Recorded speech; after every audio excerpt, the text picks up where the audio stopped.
Hello दोस्तों, once again I'm very welcome back to the new video and in this video we are going to discuss about discrepancies in the result।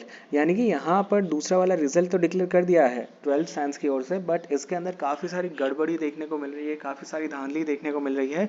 तो क्या कुछ यहाँ पर देखने को मिल रहा है, कितने स्टूडेंट्स के यहाँ पर रिजल्ट इफेक्ट होंगे, वो सब कुछ हम आज के ये वाले वीडियो के अंदर देखने वाले हैं।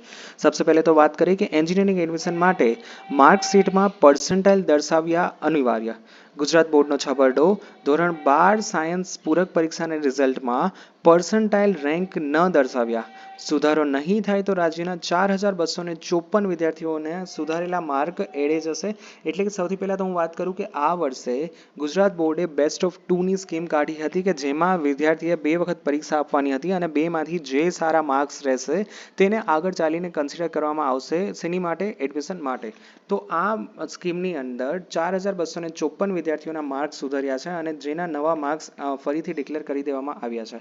હવે સૌથી પહેલાં તો આમાં થયું છે એવું કે ગુજરાત માધ્યમિક અને ઉચ્ચતર માધ્યમિક બોર્ડ દ્વારા ધોરણ 12ના જૂન જુલાઈમાં ફરીથી એક્ઝામ લેવાની હતી અને તેમાં પરિણામ સુધારાઈને આવી ગયું છે। એન્જિનિયરિંગ માટે એસીપીસી દ્વારા પણ નવું શેડ્યુલ જાહેર કરવામાં આવ્યું છે અને ગુજરાત બોર્ડના છબરડો વાળતા પરિણામ જાહેર કરાયેલું છે।